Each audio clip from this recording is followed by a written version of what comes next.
इस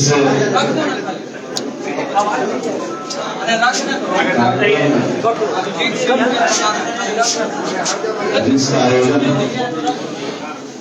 महात्मा फुले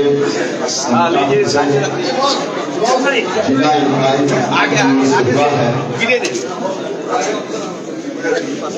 अध्यक्षता कर रहे जिला में समता परिषद के खुर्शीद जी यहाँ उपस्थित समता परिषद के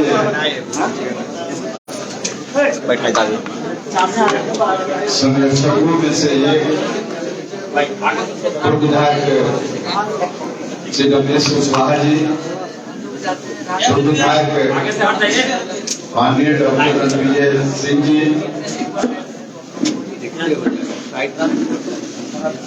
विधान परिषद के पूर्व सदस्य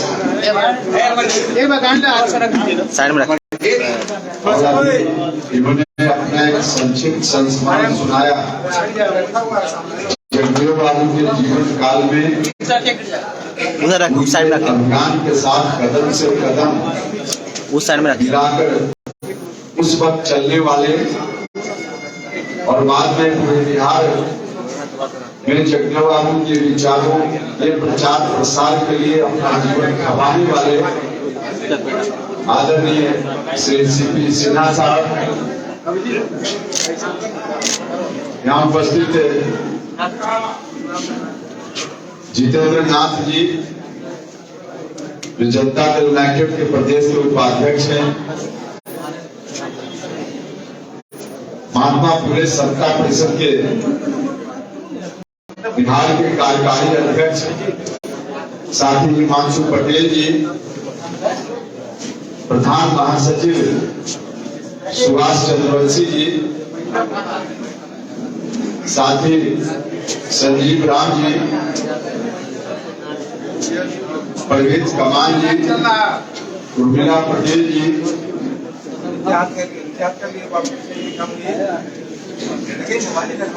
और भी बहुत सारे साथी यहाँ उपस्थित हैं। सभी सम्मानित नेतागण, आप सब लोग जो इस कार्यक्रम में आए हैं, भाइयों मित्रों और मीडिया के बंधुओं, सबसे पहले मैं जगदेव बाबू की जयंती के अवसर पे उनके चरणों में अपनी ओर से, आप सभी लोगों की ओर से श्रद्धा सुमन अर्पित करता हूँ, श्रद्धांजलि अर्पित करता हूँ। समता परिषद हर साल ऐसे महापुरुषों को याद करते रही है। इस बार भी समता परिषद ने निर्णय लिया कि हम पटना में कोई बहुत बड़ा कार्यक्रम का आयोजन इस साल नहीं करेंगे आज की तारीख में, बल्कि बिहार के सभी जिलों में, जिला मुख्यालयों में वहां के साथी कार्यक्रम करेंगे।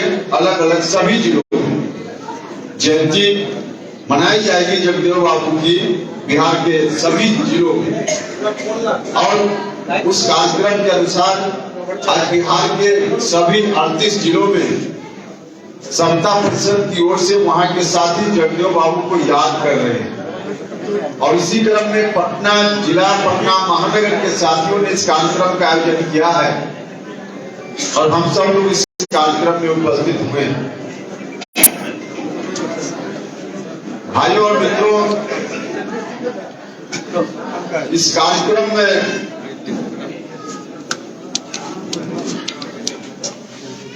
वो करने की तैयारी जब शुरू हुई,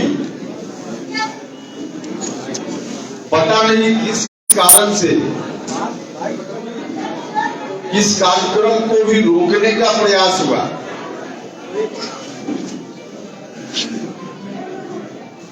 और जिस पार्टी में हम सब लोग हैं, उस पार्टी की ओर से यह बात कही गई, यार जगदेव बाबू की जयंती नहीं मना सकते। यह बात मुझको समझ में नहीं आई कि समता परिषद पर इस तरह की रोक लगाने की बात क्यों की गई। समता परिषद के अनेक कार्यक्रम पहले हुए जिसमें पार्टी के लोगों ने भी हिस्सा लिया, तो उस वक्त कोई रोक की बात तो हुई नहीं। और अभी नहीं, कई वर्ष पहले भी कई बार कार्यक्रम होते रहे हैं जिसमें कई बार तो मुख्यमंत्री जी भी समता परिषद के कार्यक्रम में पहले शामिल हुए हैं, पार्टी के अन्य नेता भी शामिल हुए हैं। लेकिन इस बार कहा गया कि नहीं, समता परिषद की ओर से कार्यक्रम कर रहे हैं, इसलिए जगदेव बाबू की जयंती का कार्यक्रम मत कीजिए, मना किया गया, रोकने का प्रयास किया गया। मुझको आश्चर्य होता है कि ऐसा क्यों हुआ। सामाजिक संगठनों से अनेक कार्यक्रम होते हैं, उन तमाम कार्यक्रमों का उदाहरण देने की जरूरत नहीं है। लेकिन अभी कुछ ही दिन पहले की बात है, महाराणा प्रताप साहब को याद किया गया मिलन स्कूल में। वह कार्यक्रम पार्टी के बैनर से नहीं था, वह भी एक गैर राजनीतिक संगठन के बैनर से था। अच्छा था, गैर राजनीतिक संगठन के बैनर से महाराणा प्रताप साहब की जयंती मनाई गई, अच्छा कार्यक्रम था, उस पर मेरा कोई ऑब्जेक्शन नहीं है, ठीक कार्यक्रम है।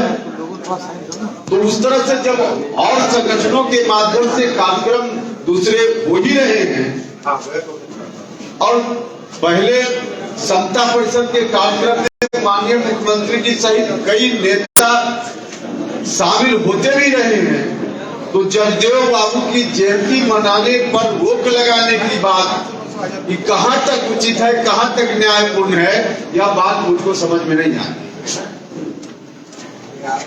मुझको बड़ा दुख हुआ।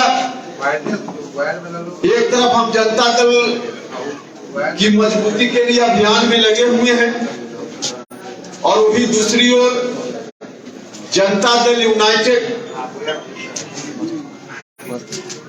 जब स्वरूप में आया, उसके पहले जो समता पार्टी के रूप में इसकी नींव डाली गई,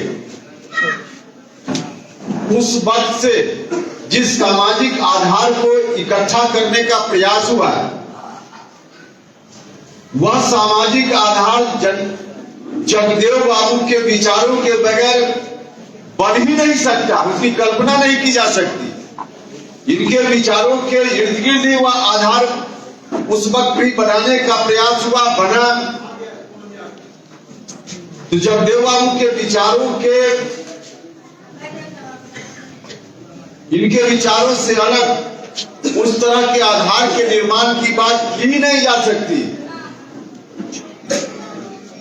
लेकिन मुझको दुख हुआ कि एक तो समता परिषद के कार्यक्रम पर रोक लगाने की बात हुई, और जनता दल यूनाइटेड ने खुद भी जगदेव बाबू की जयंती मनाने का कोई फैसला नहीं लिया। पार्टी का कोई निर्णय ही नहीं हुआ कि जगदेव बाबू की जयंती भी पार्टी मनाएगी। बाद में चलकर जब हम लोगों ने कहा कि नहीं, समता परिषद जिसको जो सोचना हो सोचते रहे, जगदेव बाबू को याद करने से नहीं चुकेगी, नहीं रुकेगी, तब जाकर लोगों को लगा कि मामला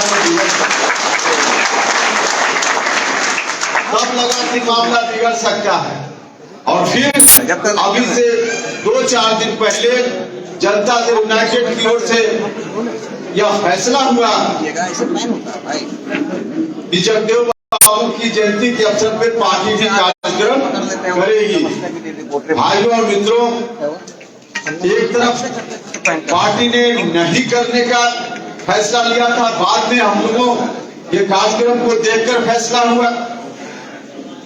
तो क्या पता नहीं क्या लोग चाहते हैं, जगदेव बाबू को पार्टी भी न याद करे और कोई दूसरा संगठन याद करना चाह रहा है, कोई दूसरा व्यक्ति याद करना चाह रहा है, तो उस पर रोक लगाने की बात हुई। यह घोर आश्चर्य का विषय है, घोर दुख का विषय है। अब ये कार्यक्रम कल हुआ बापू सभागार में, उस कार्यक्रम के माध्यम से जो जो बातें की गई जगदेव बाबू के बारे में, वह भी हम सब लोगों ने देखा है, सुना है। भाइयों और मित्रों, नई पीढ़ी के लोग अब ज्यादा हैं। सीपी सिन्हा साहब जैसे लोग गिने चुने हैं जिन्होंने जगदेव बाबू के समय को देखा है, भुगता है, झेला है। नई पीढ़ी के लोगों को जगदेव बाबू के विचारों के बारे में, जो दूसरे महापुरुष थे उनके विचारों के बारे में, क्या चाहते थे जगदेव बाबू, किस तरह का समाज बनाना चाहते थे, उसके बारे में लोगों को ठीक से जानकारी होनी चाहिए। बापू सभागार में नई पीढ़ी के लोगों को गुमराह करने की बात हुई, गुमराह करने की बात हुई है। जगदेव बाबू और दूसरे जो इस तरह के महापुरुष थे, उन्होंने क्या चाहा, क्या सपना था उनका? उनका सपना था, 2 मिनट में हम इसकी चर्चा करेंगे। भाइयों और मित्रों, यह बात ठीक है कि हमारा जो समाज है, हजारों साल से यह समाज जात के आधार पर बटा हुआ समाज है, जात के आधार पर बटा हुआ समाज है। और इस समाज में जो व्यवस्था पहले चल रही थी, जगदेव बाबू का जब तक समय था उस वक्त और उसके कुछ दिन बाद तक भी जो चल रहा था वह यह था कि जात, किसी खास जात में जन्म लेने के कारण कोई सबसे ऊपर बैठेगा और किसी खास जात में जन्म लेने के कारण किसी का स्थान सबसे नीचे होगा। जगदेव बाबू जैसे महान लोगों ने उस व्यवस्था के खिलाफ विद्रोह किया। उन्होंने कहा कि जात के आधार पे, जन्म के आधार पे किसी भी व्यक्ति का समाज में स्थान तय हो, यह ठीक नहीं है। इस व्यवस्था में बदलाव की बात उन्होंने की, लेकिन उस व्यवस्था में बदलाव की बात करते हुए कैसी व्यवस्था हो, इसके बारे में जो कुछ कहा वह यह है। कभी उन्होंने यह नहीं कहा था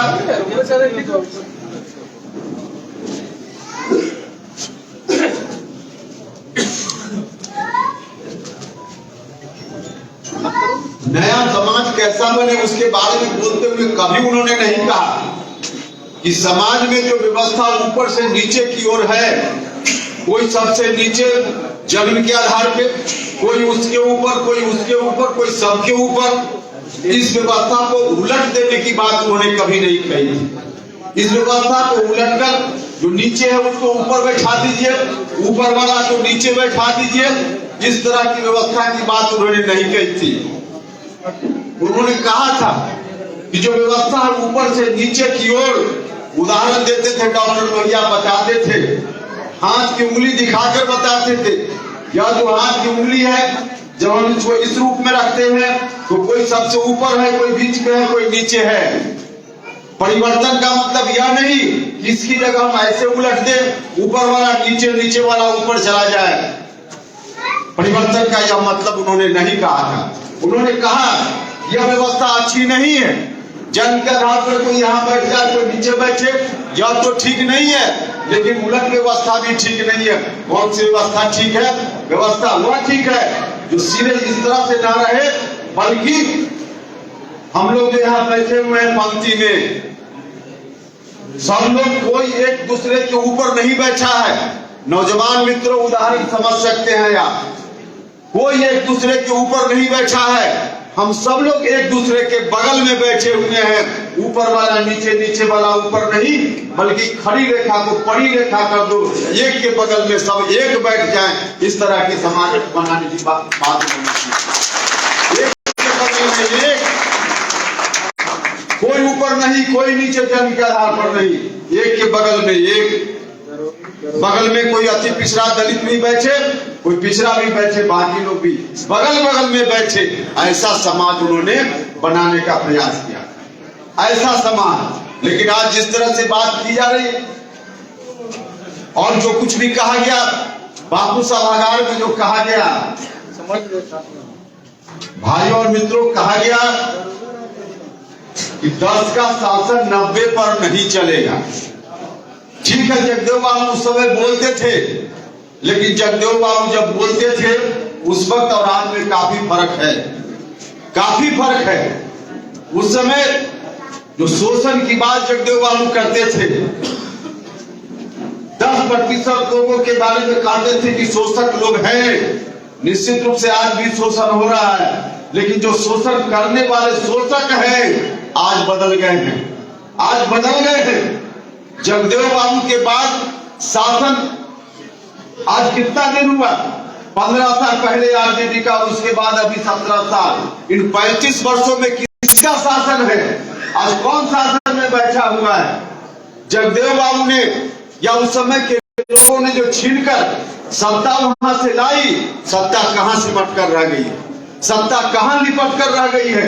भाई और मित्रों, आज इसको समझने की जरूरत है, इसको समझने की जरूरत है। सत्ता 10% के लोगों के हाथ में आज भी है, लेकिन उनके हाथ में नहीं है जो उस समय हुआ करते थे। आज दूसरे लोग हैं जिनके हाथ में सत्ता सिमट कर रह गई है, सत्ता सिमट कर रह गई है। तो लोग कहते हैं, बापू सभागार में जोर जोर से कहा गया, जोर जोर से कहा गया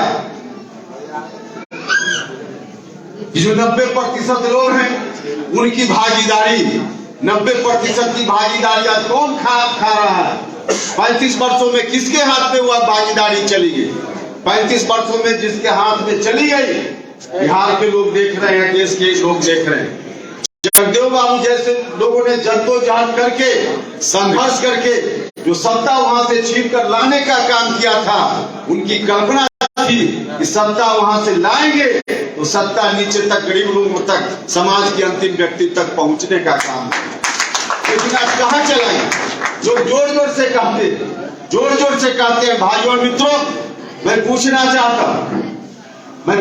चाहता कि जब मौका मिला, इन लोगों को मौका मिला 15 साल पहले भी, कौन अति पिछड़ा समाज के व्यक्ति को इन लोगों ने बढ़ाने का काम किया?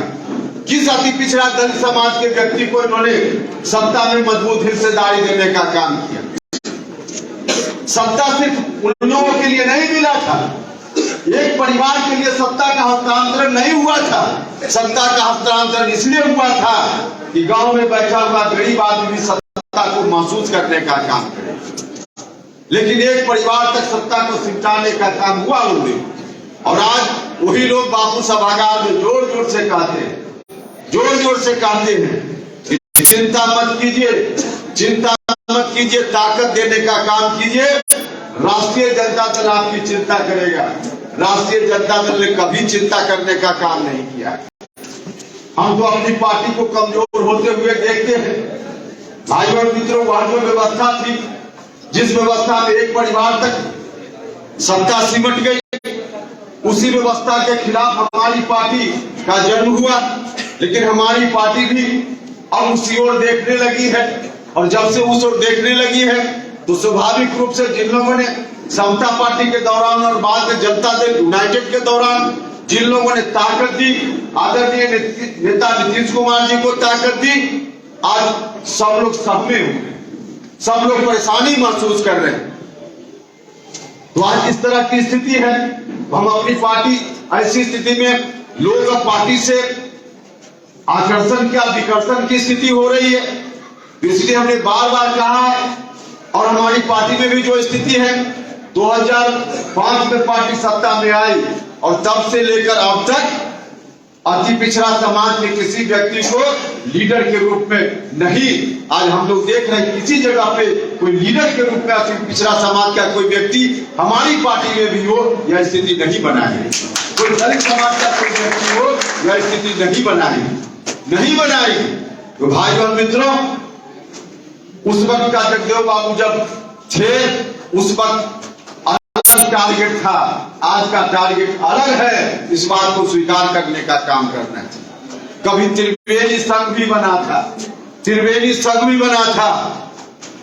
त्रिवेणी संघ बनाने वाले जो लोग या बाद में जगदेव बाबू जैसे लोग, हम नहीं जानते आत्मा होती है कि नहीं होती है मरने के बाद, लेकिन इनकी आत्मा होगी तो वहां से देखकर रोती होगी, इन लोगों की आत्मा रोती होगी। त्रिवेणी संघ बना था, इसलिए नहीं बना था त्रिवेणी संघ कि त्रिवेणी संघ में दो सदस्य आपस में सत्ता एक दूसरे के बीच 15 साल उनका, बाकी उनका और फिर से उनका। इसके लिए त्रिवेणी संघ नहीं बना था। त्रिवेणी संघ बना था कि जो त्रिवेणी संघ का 3 सदस्य है उसको भी बारी बारी से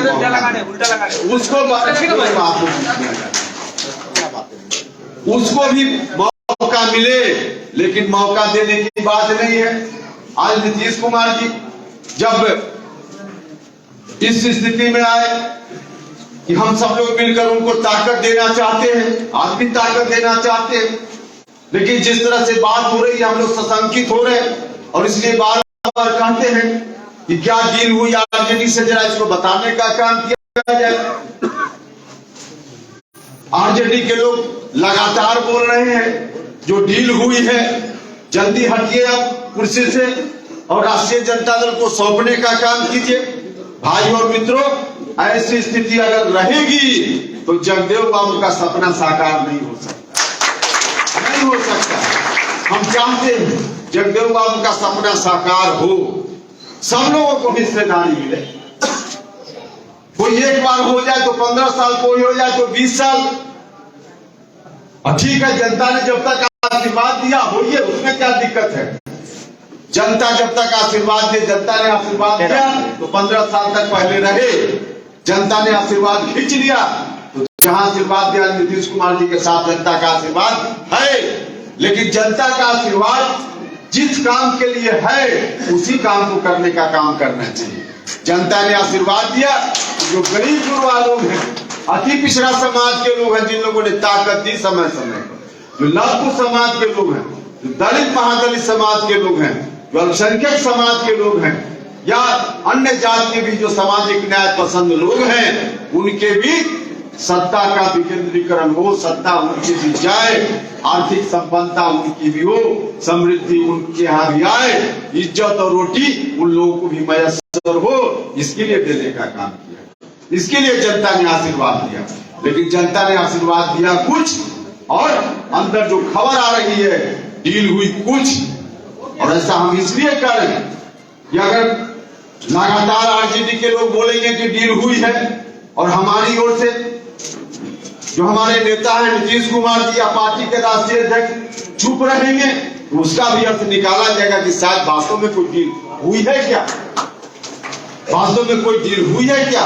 हम तो आज भी भरोसा कर रहे हैं, माननीय मुख्यमंत्री जी अगर कोई डील हुई है तो साफ साफ बता दीजिए, लोग अधिकार में मत रखिए, और नहीं डील हुई है यह बात भी बता दीजिए, ताकि हम सब लोग मिलकर के उसके अनुकूल पार्टी को आगे बढ़ाने का काम करेंगे।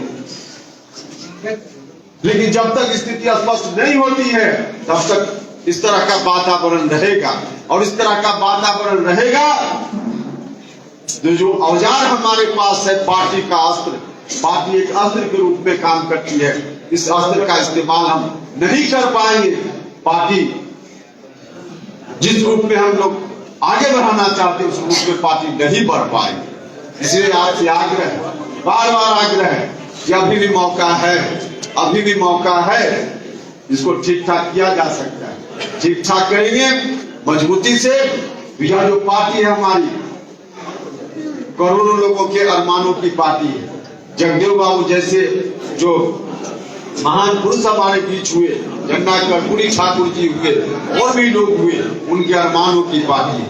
और इनके अरमानों के अनुकूल बिहार में जो लोग भी चलने वाले लोग हैं उनकी आशा की पार्टी है। इसलिए आप आग्रह है बार बार हाथ जोड़ करके, जगदेव बाबू को याद करने से आप उपेंद्र कुशवाहा को तो रोक सकते हैं, उपेंद्र कुशवाहा के लोगों को रोक सकते हैं, लेकिन रोक क्या सकते हैं, आप रोकिएगा। जितना आप रोकने का प्रयास कीजिएगा उतना ही यह कारवां आगे बढ़ता जाएगा। जगदेव बाबू को याद करने का जो काम है वह काम हम सब लोगों के अंदर है, हम बाहर से दिखावे के लिए नहीं कर रहे हैं। जन्ना कर्पूरी ठाकुर का नाम लेते हैं तो हम दिखावे के लिए नहीं करते हैं, दिखावे के लिए जो लोग करते हैं उनको मयस्सर, हम लोग ईमानदारी से करते हैं। इसलिए पार्टी की मजबूती के लिए जल्दी से जल्दी जो स्थिति है वह स्पष्ट होनी चाहिए, और जो भी स्टेप्स लेना हो उसको लेने की जरूरत है, यह आग्रह हम करते हैं। तभी वास्तव में जगदेव बाबू जैसे लोगों का सपना हम साकार कर पाए, वरना फिर से अगर उसी तरफ बात चली जाएगी, जिस तरह से गंगा जब चली स्वर्ग से तो शंकर की जटा में आकर गंगा फंस गई। आप सब लोग जानते हैं गंगा को स्वर्ग से उतारने के लिए भगीरथ ने बहुत बड़ी तपस्या की थी, और तब गंगा स्वर्ग से उतरी, धरती पर गंगा को आना था, लेकिन बीच में शंकर की जटा में फिर से गंगा फंस गई, और शंकर की जटा से धरती पर लाने के लिए फिर से भगीरथ को बड़ी तपस्या करनी पड़ी थी।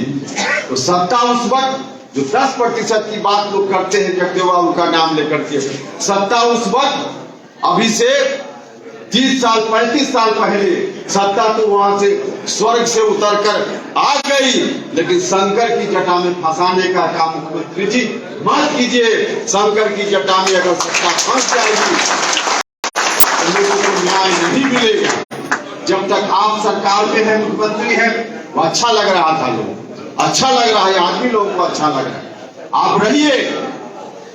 रहिए, लेकिन फिर से अगर आप शंकर की जटा में उसको उलझा करके और चाहते हैं कि लोगों का कल्याण हो, नहीं संभव है। इसलिए हम आपसे हाथ जोड़कर प्रार्थना करते हैं और आप सब लोगों से भी आग्रह करते हैं, जो लोग इस कार्यक्रम में आए हैं। कार्यक्रम तो पूरे बिहार में हो रहा है। मैं सब लोगों से कहना चाहता हूँ, गरीब गुरबा तक सत्ता को पहुंचाने का काम करना है। अति पिछड़ा समाज, दलित महादलित समाज के लोगों को उचित हिस्सेदारी मिले, इसके लिए काम करने का काम करना है, क्योंकि यही आशीर्वाद जनता दल यूनाइटेड को बिहार भर के लोगों ने दिया है। इस आशीर्वाद के अनुकूल हम लोग आगे बढ़े, मुझको पूरा भरोसा है कि मुख्यमंत्री जी समझेंगे इन बातों को, और निश्चित रूप से जनता दल यूनाइटेड रास्ते पर आएगा और मजबूती से हम सब लोग फिर आगे बढ़ पाएंगे। नीतीश कुमार जी के नेतृत्व में आगे बढ़ पाएंगे। बाकी इधर उधर की बात जो कंफ्यूजन में है वह समाप्त होगी, इस बात का मुझको पूरा भरोसा है। इन्हीं शब्दों के साथ इस कार्यक्रम के आयोजन के लिए समता परिषद पटना महानगर इस जिला के साथियों ने, पटना जिला के साथियों ने कार्यक्रम का आयोजन किया। इस बात के लिए मैं साथियों का बहुत धन्यवाद करता हूं, और हम लोगों को भी जगदेव बाबू को याद करने का अवसर दिया, और आप सब लोग आए, सब लोग आकर सब लोगों ने इस कार्यक्रम में हिस्सा लिया। इसके लिए मैं आप सभी के प्रति आभार व्यक्त करता हूँ, और इन्हीं शब्दों के साथ एक बार फिर जगदेव बाबू के चरणों में श्रद्धा सुमन अर्पित करता हूँ।